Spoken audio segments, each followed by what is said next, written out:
देख रही हो, इस तरफ देखो मेरी माँ, ध्यान से सुनो।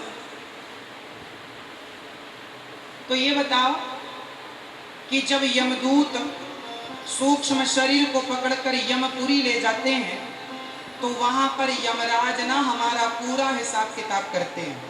आपने जन्म से लेकर मृत्यु तक कितने पुण्य किए, कितने पाप किए, वहां पूरा डेटा सेव रहता है यमराज जी के पास। आपका सारा पाप अलग किया गया, पुण्य अलग किया जाता है, हिसाब किताब किया जाता है।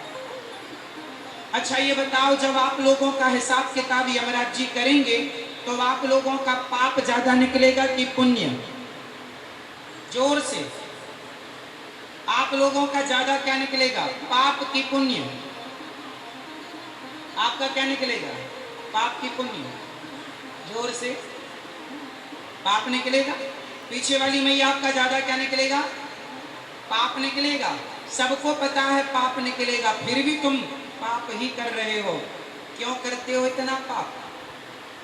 जब यमराज किसी का हिसाब किताब में बैठते हैं तो उसके पाप अलग करते हैं, पुण्य अलग करते हैं। मान कि किसी का 100 ग्राम पुण्य निकला और किसी के 5 किलो पाप निकले।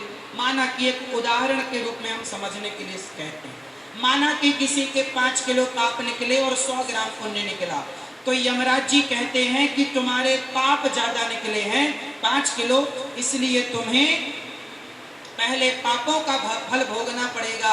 और पापों का फल भोगने के लिए उसे 84 लाख योनियों में डाल दिया जाता है, नरक भेजा जाता है। नरक के बाद 84 लाख योनियां।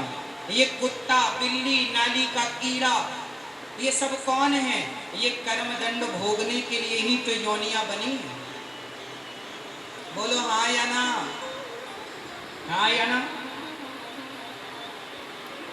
तो 5 किलो पाप जो हमने किया, उस 5 किलो पाप के लिए 84 लाख योनियों में भटकाया जाता है। और जब पाप खत्म हो जाते हैं तो यमराज जी कहते हैं जो तुमने 100 ग्राम पुण्य किया, उस पुण्य के बल पर एक बार फिर मनुष्य का शरीर दिया जाता है। जाओ अब इस शरीर से पुण्य करना ताकि तुम्हारा मोक्ष हो जाए। बड़े भाग्य मानुष तन पावा, सुर दुर्लभ सदग्रंथ निगावा, फिरत सदा माया कर प्रेरा, काल कर्म स्वभाव गुण घेरा, कबहु किन्नर करुणा कर देही, देत ईश बिनु हेतु सनेही।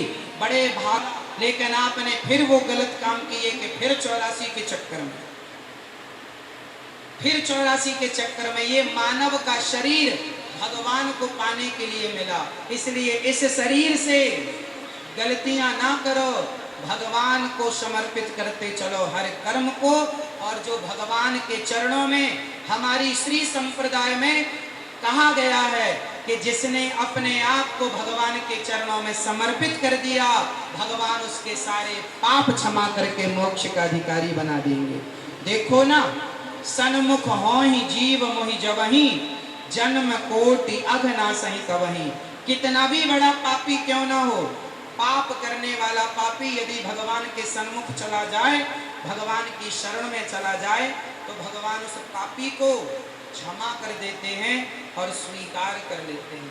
भगवान कभी अपराध नहीं देखते कि आपने अपराध कितने किए। क्या करने के लिए मिला है?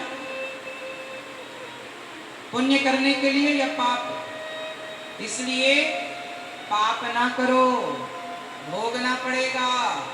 यही तुम्हारे पाप तुम्हें जन्म और मृत्यु के चक्कर में डालते हैं। पुनरपि जननम पुनरपि मरणम पुनरपि जननी जठ